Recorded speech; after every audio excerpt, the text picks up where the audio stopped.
जय श्री राम सभी भाइयों को। तो स्वागत है आप सभी भाइयों का आपके अपने यूट्यूब चैनल प्रांजल लर्निंग स्टेशन पे। आज इस वीडियो में हम पॉलिटेक्निक 2024 के मोस्ट इम्पॉर्टेंट क्वेश्चन जो कि फिजिक्स प्रैक्टिस सेट नंबर 1 है, इसमें मैं आपको मोस्ट इम्पॉर्टेंट क्वेश्चन बताऊंगा जो कि पॉलिटेक्निक 2024 के लिए बहुत ही ज़्यादा इम्पॉर्टेंट रहेगा। अगर आप इस सेट को पूरा लास्ट तक देख लेते हैं तो आपको एग्ज़ाम देने में बहुत ज़्यादा हेल्प मिलेगी। तो आप बने रहिए पूरा वीडियो के अंत तक, और मैं आपको ऐसे ही प्रैक्टिस सेट, बहुत सारे प्रैक्टिस सेट कराऊंगा फिजिक्स एंड केमिस्ट्री के। तो अगर आप चैनल पर नए हैं तो प्लीज़ चैनल को सब्सक्राइब कर दीजिए। तो ज़्यादा बात ना करते हुए क्वेश्चन करते हैं स्टार्ट। So let's begin. तो हमारे सामने पहला क्वेश्चन आता है, श्वेत प्रकाश कहा जाता है। ऑप्शन ए है मोनोक्रोमेटिक को, ऑप्शन बी है डाइक्रोमेटिक को, ऑप्शन सी है पॉलीक्रोमेटिक को, और ऑप्शन डी है इनमें से कोई नहीं। श्वेत प्रकाश किसको कहा जाता है? तो श्वेत प्रकाश जो है वो पॉलीक्रोमेटिक को कहा जाता है। तो यहाँ पे ऑप्शन नंबर सी करेक्ट हो जाएगा, पॉलीक्रोमेटिक यहाँ पे करेक्ट हो जाएगा। श्वेत प्रकाश पॉलीक्रोमेटिक को कहा जाता है। क्लियर है? तो नेक्स्ट क्वेश्चन की तरफ हम लोग बढ़ते हैं। नेक्स्ट क्वेश्चन है, तारों में चमकने का कारण क्या है? जो तारे रात में हमारे चमकते हैं, जो टिमटिमाते हैं, उसका कारण क्या है? ये तो बहुत इजी क्वेश्चन है, आई होप कि सभी को पता होगा। ऑप्शन है अपवर्तन, ऑप्शन बी है परावर्तन, और दो ऑप्शन इस तरफ हैं। ऑप्शन सी है दोनों, ए और बी दोनों, और ऑप्शन डी है इनमें से कोई नहीं। ये जो करेक्ट आंसर है वो ऑप्शन ए हो जाएगा, अपवर्तन। जो तारों का जो चमकना होता है ना, वो प्रकाश का अपवर्तन कहलाता है। तो यहाँ पे ऑप्शन नंबर ए करेक्ट हो जाएगा। तो नेक्स्ट क्वेश्चन की तरफ हम लोग बढ़ते हैं। इनमें से कौन विद्युतीय क्षमता को नहीं बदलता है? ऑप्शन ए है I square R, option B है I R square, option C है वी आई, और ऑप्शन डी है वी स्क्वायर आर। तो जो विद्युत क्षमता को नहीं बदलता है वो आई स्क्वायर आर हो जाएगा। तो ऑप्शन ए यहाँ पे करेक्ट हो जाएगा, आई स्क्वायर आर यहाँ पे करेक्ट हो जाएगा, जो विद्युत क्षमता को नहीं बदलता है। तो नेक्स्ट क्वेश्चन तरफ हम लोग बढ़ते हैं। नेक्स्ट क्वेश्चन है, एक विद्युत बल्ब को 220 वोल्ट के जनरेटर से जोड़ा गया है, विद्युत धारा का मान 0.50 एम्पियर है, बल्ब की क्षमता क्या है? तो यहाँ पे बल्ब की क्षमता पूछा है, ठीक है। तो बल्ब की क्षमता का फॉर्मूला क्या होता है? P बराबर V इंटू आई, यही होता है बल्ब की क्षमता का फार्मूला। तो यहाँ पे P पूछा है तो P यहाँ पे कर देंगे, और V है वोल्टेज है 220, और एम्पियर है, थोड़ा छोटा लिख दे रहे हैं, 220 वोल्ट है, और एम्पियर है 0.50। तो इसका हम अगर कैलकुलेट करेंगे, इसका हम मल्टीप्लाई करेंगे तो वो आएगा हमारा 110 वाट। तो यहाँ पे ऑप्शन नंबर ए करेक्ट हो जाएगा, 110 वाट करेक्ट आंसर हो जाएगा। क्लियर है? यहाँ पे बल्ब की क्षमता पूछा है, तो बल्ब की क्षमता का फार्मूला होता है P बराबर V इंटू आई। ये इंपॉर्टेंट फार्मूला, इसको आप लर्न कर लीजिएगा, ठीक है। तो नेक्स्ट क्वेश्चन तरफ हम लोग बढ़ते हैं। नेक्स्ट क्वेश्चन है, जी का मान चंद्रमा की सतह पर होता है, मतलब चंद्रमा की सतह पर जी का मान क्या होता है?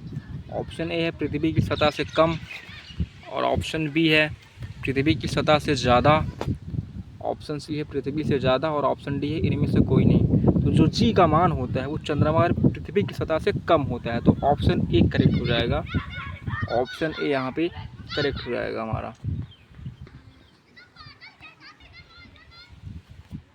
ये यहाँ पे करेक्ट हो जाएगा।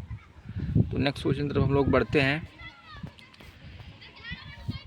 फिर जी से रिलेटेड क्वेश्चन आ गया है, जी का मान अधिकतम होता है, जी का मान अधिकतम कहाँ पर होता है? ऑप्शन ए है ध्रुव पर, ऑप्शन बी है इक्वेटर पर, ऑप्शन सी है दोनों, ए और बी दोनों पर, और ऑप्शन डी है इनमें से कोई नहीं। तो जी का मान जो होता है फिर ध्रुव पर अधिक होता है। तो ऑप्शन ए यहाँ पे करेक्ट हो जाएगा, ध्रुव पर यहाँ पे ऑप्शन ए करेक्ट हो जाएगा। तो नेक्स्ट क्वेश्चन की तरफ हम लोग बढ़ते हैं। नेक्स्ट क्वेश्चन है, लेंस बनाने में कौन सा पदार्थ उपयोग नहीं किया जाता है? ध्यान दीजिए, यहाँ पे नहीं पूछा है कौन सा पदार्थ उपयोग में नहीं लिया जाता है हम लेंस बनाने जाएंगे। तो ऑप्शन ए है जल, ऑप्शन बी है कांच, ऑप्शन सी है प्लास्टिक, और ऑप्शन डी है clay. Correct answer option D हो जाए, क्ले यहाँ पे करेक्ट आंसर हो जाए। क्ले से हम कोई भी लेंस नहीं बना सकते हैं। क्ले एक ऐसा पदार्थ होता है जिससे हम कोई भी लेंस को नहीं बना सकते हैं। क्लियर है? तो नेक्स्ट क्वेश्चन तरफ हम लोग बढ़ते हैं। डिक्शनरी पढ़ने के लिए आप इनमें से किस लेंस का उपयोग करेंगे? अगर आपको कोई डिक्शनरी या कोई आपको बुक पढ़नी हो तो आप कौन सी लेंस का उपयोग करेंगे इनमें से? ऑप्शन है उत्तल लेंस, इसकी फोकस दूरी 50 सेंटीमीटर है। और ऑप्शन बी है अवतल लेंस, फोकस दूरी इसकी 50 सेंटीमीटर, इसकी भी है। ऑप्शन सी है उत्तल लेंस, फोकस दूरी 5 सेंटीमीटर। और ऑप्शन डी है अवतल लेंस, फोकस दूरी 5 सेंटीमीटर। तो जो करेक्ट आंसर ऑप्शन सी हो जाएगा, उत्तल लेंस फोकस दूरी 5 सेंटीमीटर का हम लेंस का उपयोग करेंगे अगर हमको कोई भी डिक्शनरी पढ़नी होती है तो उत्तल लेंस फोकस दूरी 5 सेंटीमीटर करेक्ट आंसर हो जाएगा ऑप्शन सी। क्लियर है? तो नेक्स्ट क्वेश्चन तरफ हम लोग बढ़ते हैं। पृथ्वी के एकांक क्षेत्रफल द्वारा एकांक समय में ग्रहित सौर ऊर्जा को मात्रा को क्या कहते हैं? ऑप्शन ए है सौर नियतांक, ऑप्शन बी है सौर चर, ऑप्शन सी है उत्सर्जक, डी है इनमें से कोई नहीं। तो correct answer option number A हो जाएगा, सौर नियतांक कहते हैं। तो यहाँ पे ऑप्शन ए करेक्ट हो जाएगा। क्लियर है? तो नेक्स्ट क्वेश्चन तरफ हम लोग बढ़ते हैं। रॉकेट नोदन का मूल सिद्धांत क्या है? जो रॉकेट नोदन का मूल सिद्धांत है वो क्या है? ऑप्शन है द्रव्यमान संरक्षण, ऑप्शन बी है कोणीय संवेग संरक्षण, ऑप्शन सी है ऊर्जा संरक्षण और ऑप्शन डी है न्यूटन का तृतीय नियम। तो जो रॉकेट का मूल सिद्धांत होता है वो न्यूटन का तृतीय नियम होता है। तो यहाँ पे ऑप्शन डी करेक्ट हो जाएगा, न्यूटन का तृतीय नियम। ऑप्शन डी बिल्कुल राइट आंसर हो जाएगा। क्लियर है?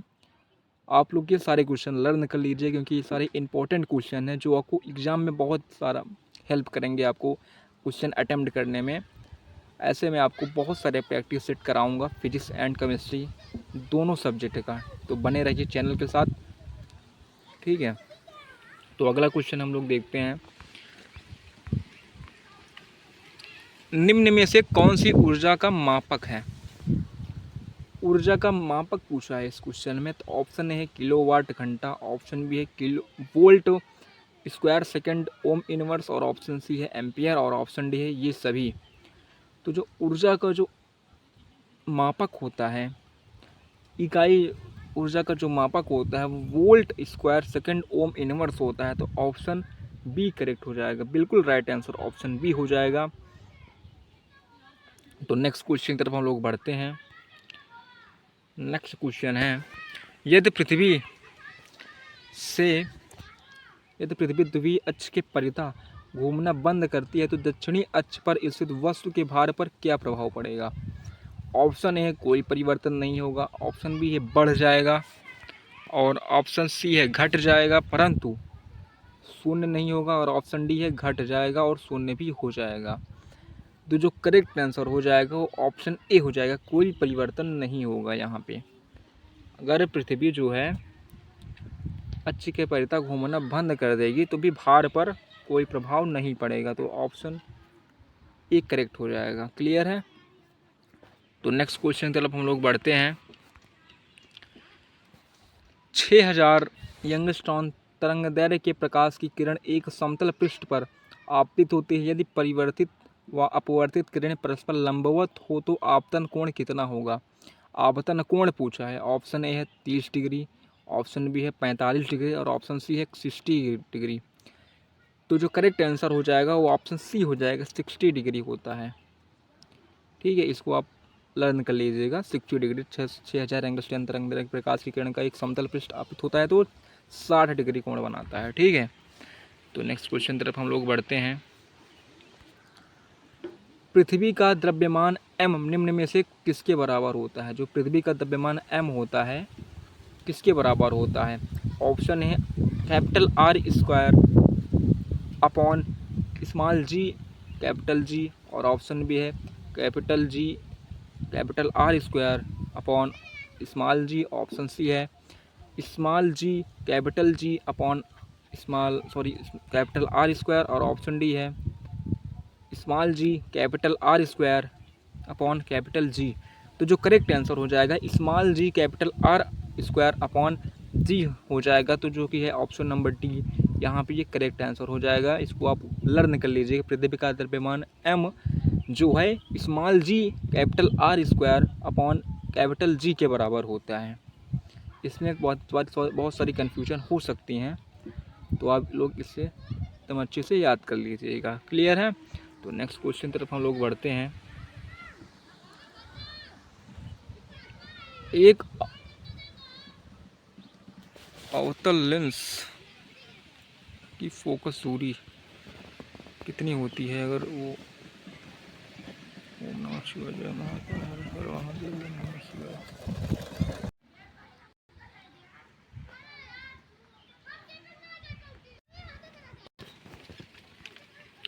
एक अवतल लेंस की फोकस दूरी 2 मीटर है, तो लेंस की क्षमता कितनी है? लेंस की क्षमता यहाँ पे पूछी जाएगा। लेंस की क्षमता का एक फॉर्मूला होता है, आप उसको लर्न कर लीजिए। ठीक है, इसमें ऑप्शन ए है, ये पॉइंट में है, ये पॉइंट में है, माइनस नहीं, ये पॉइंट है। 0.50 डायोप्टर ऑप्शन बी है 0.90 डी, और ऑप्शन सी है 0.60 डी, और ऑप्शन डी है 0.10 डी। तो इसका हम पहले फॉर्मूले से निकालेंगे। ठीक है, लेंस की क्षमता का सूत्र होता है, क्या होता है आप लोग बताइए, अगर नहीं पता है तो आप लोग लर्न कर लीजिए। लेंस की जो क्षमता का सूत्र होता है वो होता है 1/दूरी। ठीक है, 1/दूरी होता है। तो यहाँ पे 1 और दूरी कितनी है? 2 है। तो हम 1 को 2 से भाग दे देंगे। ठीक है, इसको हम डिवाइड करेंगे तो आएगा 0.50। तो करेक्ट आंसर यहाँ पे ऑप्शन ए हो जाएगा, 0.50 डायोप्टर करेक्ट आंसर हो जाएगा। क्लियर है? या फॉर्मूला ज़रूर याद कर लीजिए, क्योंकि फॉर्मूला बेस्ड क्वेश्चन है जो कि इम्पोर्टेंट होता है।